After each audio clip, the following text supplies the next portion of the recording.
You Owe Me One Universe by Chad Lucas, Chapter 5, The Rise of Spicy B. Brian. The best thing about November was the start of basketball. Last year, I was a nervous wreck before tryouts, but now I knew I was good enough to make the team, another encouraging sign of how much I'd changed. I wasn't surprised to see my name on the team list outside the gym the morning after the last tryout, but it still felt good. Ty's and Ezra's names were there too.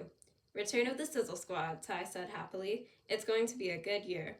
8th grade was already better than 7th, but basketball made me want to go to school. I liked our new coach, Coach Williams. He started teaching PE this year after our old teacher retired. He was young, only a few years removed from playing college basketball. Ty kept begging him to show us if he could dunk, but he always shook his head and said, "Don't want to break the rim." He was the kind of coach you could joke around with.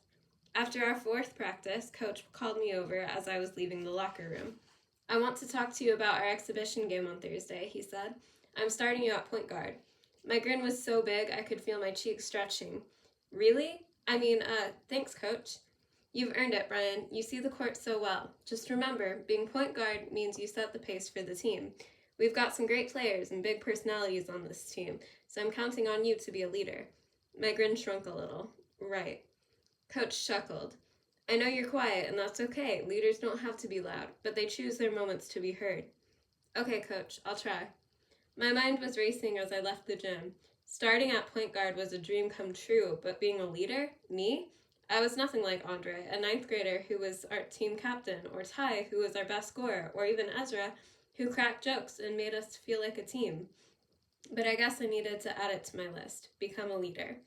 Ty and Ezra were waiting for me in the hall. "What was that about?" Ezra asked. My grin crept back. "I'm starting at point guard on Thursday." Ty scooped me up in a massive bear hug. "I knew it! Way to go, Spicy B!" "Spicy B?" I wheezed as he nearly flattened my ribs. He let me go. "That's your baller nickname, I've decided. You like spicy food, you have cayenne pepper hair," Ty rubbed my still sweaty head, "and your game is spicy." The night before our first game, Gabe took me to Canada Game Center, and we spent an hour on ball handling and shooting. Gabe said he got something out of our workouts, though I knew he could be doing this with his high school teammates instead. I appreciated that he still made time for me. When we were done, he beckoned me to a bench and pulled up a video of NBA bloopers on his phone. Steph Curry botching a dunk, Russell Westbrook losing his dribble, LeBron James whipping a pass into the stands. I half chuckled, half cringed through the whole thing. "These guys are the best in the world, but they still make mistakes," Gabe said. I wiped my face on my t-shirt. "Is this a life lesson?" "You bet." Gabe nudged my shoulder. "You're good, Brian. You're smart. You work hard, and you're a wicked shooter. But you'll be great once you quit worrying about missing. Don't be afraid to screw up." Gabe knew me too well. "You're almost as good as Dr. Bender. You could do this for a living." He stretched. "I'm thinking about studying psychology in university, actually. There aren't a lot of black therapists around. Maybe I could help some people." "Well, you can keep practicing on me. I need all the help I can get." He shook his head. "Come on." He rose and pulled me to my feet. On game day, I went to the bathroom at lunch, and again in last period French, and again before I headed to the locker room. My stomach went wobbly when I was anxious. I called it the ARPS, anxiety-related pooping. I always got the ARPS before games. I confessed this to Gabe once, and he told me that NBA legend Bill Russell, who'd won 11 championships, used to throw up before games, so it could have been worse. "Don't be afraid to make mistakes," I whispered in the end stall of the first floor bathroom. Someone at the urinal snickered. "You okay in there?" Oh no, I thought I was alone. I sat perfectly still until I was sure they'd gone. When I made it to the gym, I changed into my uniform with the number 13 on the back. Parents showed up to watch, and a few teachers, including Gabe's mom, Mrs. Cleland. She was the best teacher I'd ever had, and she'd taken Richie and me in for a while when we needed a place to stay. So she was more than a teacher to me. She gave me a big, "I'm proud of you" smile from her place in the stands. As I took my spot before tip-off, I couldn't help thinking about who wasn't there to see me start for the first time. My dad. The referee tossed the jump ball, and Ty tipped it back to me.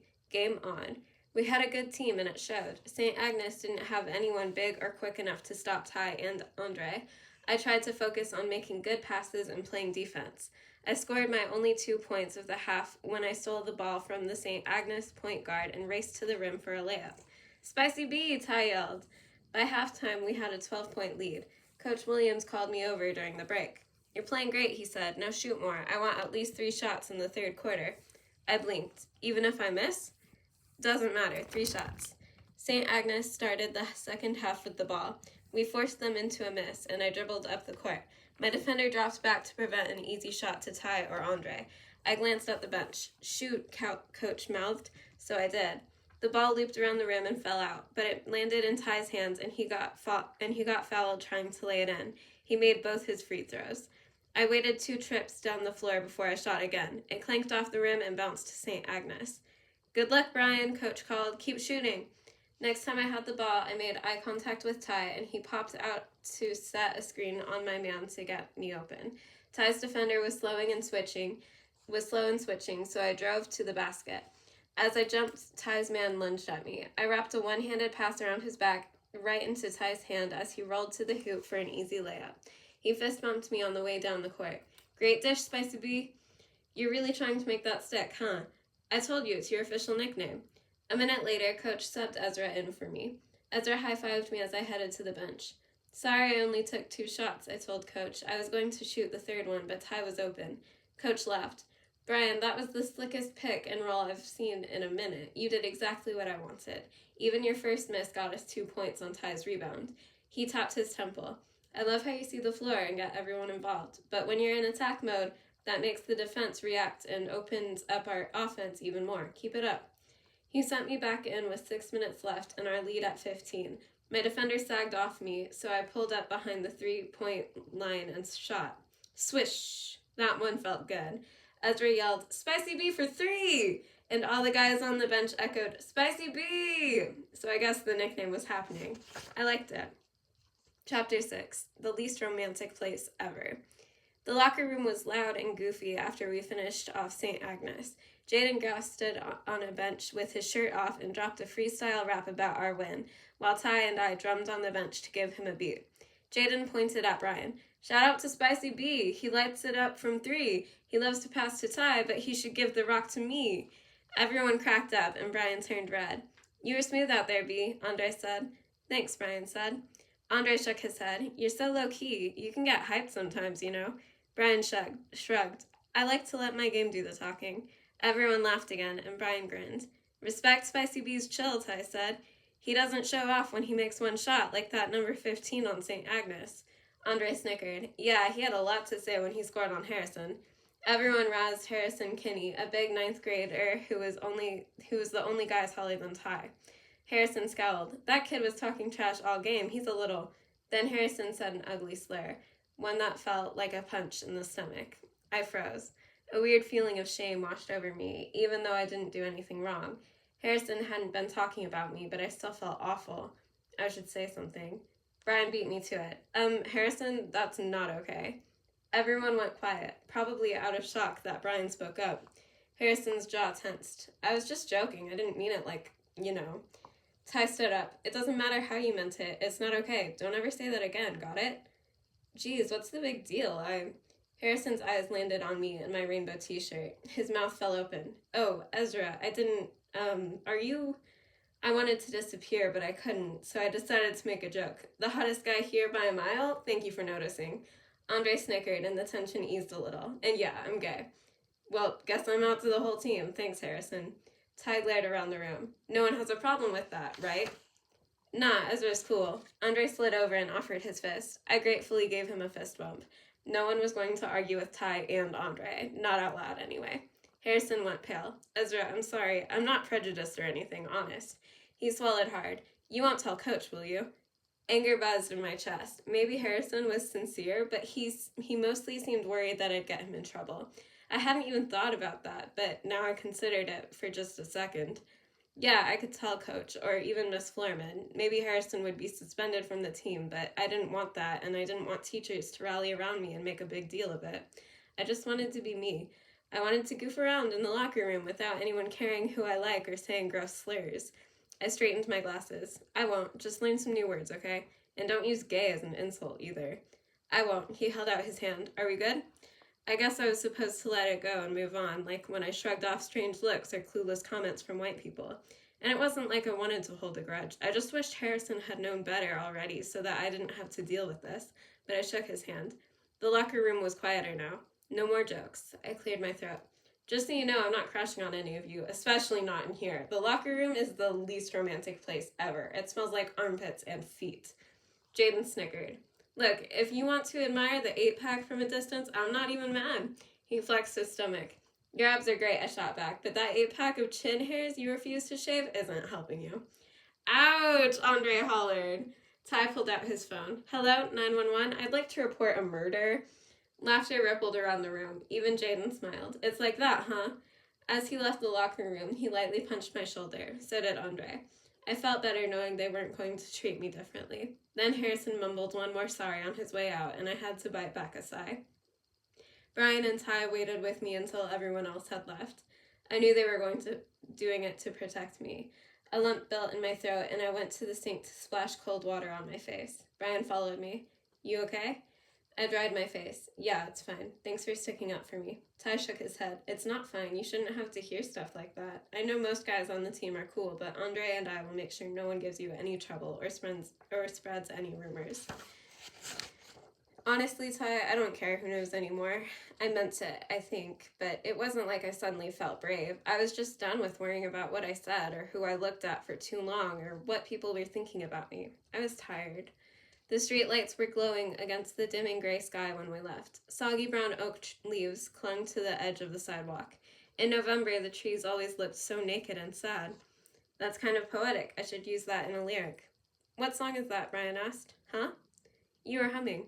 Oh, I hummed a lot when I was thinking. It was kind of embarrassing when people caught me doing it in public, but Kevin insisted it was part of my dreamy rock star vibe and I should go with it. Nothing really. Ty mimed a jump shot. You know, our team's going to be great this year. Ezra, you bring the sizzle off the bench. Brian's unleashing his spiciness. I still can't believe you made that nickname stick. Brian grinned. Sizzle and spice, I said. We should be a rap duo, like Salt and Peppa. I should be a rapper, Brian. I could never be a rapper, Brian said. Not true, Ty shot back. You were spitting bars at my party last summer. I haven't forgotten about that. No one could ever forget, I said. We know it's your dream to be the next Jay-Z, standing on stage in front of thousands of screaming fans. Brian laughed. He gave me a shove, and I bumped into Ty. Ty nudged me back into Brian. I pinballed between them, then I threw an arm around each of their shoulders and jumped up. They were both taller than me, and my feet dangled above the ground. They carried me like that for half a block. Chapter 7. Kaboom. Brian. We won our second game in a blowout against Halifax Central. I scored 12 points this time, all on 3-pointers. The guys yelled, "Spicy B for 3!" every time. I was so excited to tell Dad about it that I was barely even nervous when we visited on the first Sunday in December. He smiled as he walked into the visiting room and pulled Mom and me into a hug. Pressed into his shoulder, I could tell he'd just showered and changed into a fresh blue jumpsuit. The smell of jail standard detergent was burned into my memory now. I caught a whiff of it after practice one day when Harrison pulled a t-shirt out of his backpack and my brain instantly plunked me in this room. I had almost asked him what detergent his family uses, but that was a weird thing to ask a guy when he was changing, especially a guy like Harrison. He was the only player on the team who wasn't very friendly with me, and I knew it was because I'd called him out. It wasn't obvious, just little things like avoiding eye contact or trying extra hard to block my shot if we were on opposite teams in practice. I knew I'd done the right thing and I didn't regret it, but I also didn't like that one of my teammates was mad at me. I pushed Harrison out of my mind. I had other things to think about. Richie's at the Sidhu's, I told Dad. He glanced at Mom, who bit her lip, and that was all that was said about it. I let Mom and Dad catch up and scrolled through my phone to try to give them a little privacy.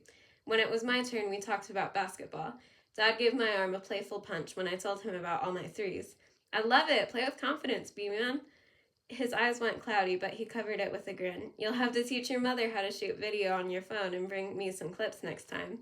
Mom exhaled. I haven't made it to a game yet. You haven't? Dad's face fell. Julia, it's important. It's fine, I said quickly. Mom's working full-time now, and it's going great. Right, Mom? Dad let it drop, but suddenly my anxiety hyperdrive kicked in. They were both feeling guilty that I was the kid with absent parents. When it was time to go, Dad whispered, "I'm proud of you, B-man," in my ear, and I had to clench my teeth so I didn't get teary. Mom and I were quiet on the ride home until the bus turned toward the bridge. Does it bother you that I haven't come to see you play yet? She asked. I shook my head. I've only had 2 games. It's not a big deal. Ezra's parents haven't come either. With their income, you'd think they could afford to take an afternoon off for their kid, Mom muttered. Then she sighed. Sorry, that was mean. She stared out the rain-streaked window. Sometimes I wish I could be the super involved PTA mom who has her crap together, you know? Mom used a harsher word than crap, though.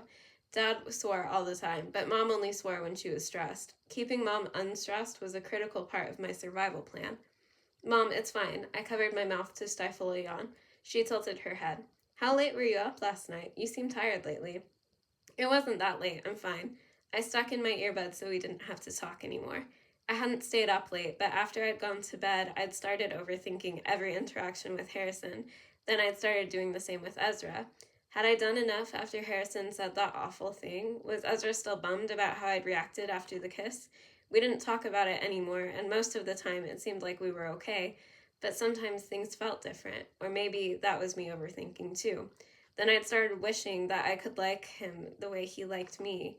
I knew Brittany was right, that it was fine if I don't feel that way, but it would have been so much easier if I could live happily ever after with Ezra. Well, I knew it wouldn't make everything easy. Ezra still dealt with ignorant people, obviously, but he knew who he was, and I admired that about him. I didn't feel like telling any of this to Mom, but for a second I considered saying that I wouldn't mind seeing Dr. Bender again soon. It had been almost 2 months now. I'd seen her every week for a while, then we'd trailed off since I was doing a lot better, and since therapy wasn't cheap. But now that Mom had gone from casual to full-time at work, she got health benefits, so it probably wouldn't cost us as much. Still, I didn't say anything. I knew she felt bad about working so much and spending less time with Richie and me. She didn't need to be worrying about my mental state, too. And it was fine, really. It was just little stuff. It wasn't a big deal. We got off the bus near Roby Street and headed in opposite directions. I was meeting Ezra, Ty, Kevin, and some other kids from school at Park Lane for a movie. Honestly, I felt like going home for a nap, but I didn't want to bail. I boarded another bus toward Spring Garden Road. This one was full and loud. A group of college-age guys were horsing around in the back, and the woman in front of me was having an angry conversation on her phone, and a man across the aisle kept coughing like he had 2 pounds of goo stuck inside his throat. I closed my eyes and turned up my music, but my skin buzzed and my chest went tight. No, I pled with my brain, not now, but the explosion happened anyway. Kaboom, Halifax Transit Edition. You're trapped. There's no way out. Your mom is stressed. Your plan isn't working. You hurt Ezra. You're supposed to be a leader, but Harrison is mad at you. The theater will be crowded. Too many people. You'll be stuck. You're not cut out for this. You need to be more and better and stronger. You're not going to make it. You're not enough. You'll never be enough.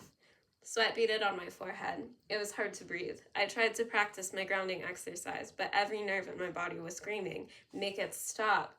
I'd had enough panic attacks that I knew what to expect, and they didn't last forever, but that didn't make them suck any less. This was my first one since the second week of school.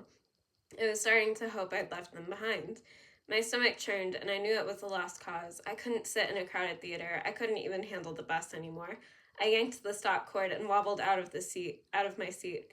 The second the back doors opened, I rushed out and hunched over with my hands on my knees. Rain splashed the back of my neck. Focusing on the trickle of water running down my spine helped me settle down. Then the moment passed, and I was cold and wet.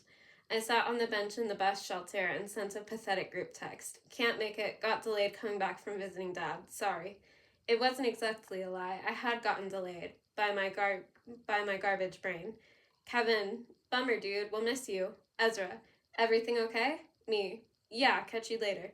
Well, that was kind of a lie, but if I told my friends what had happened, I'd ruin their afternoon. I didn't want them stressing out. Besides, I was okay. This was only a blip. I just needed a nap. With a sigh, I tucked my phone and my soggy transfer in my pocket and crossed the street to catch a bus home.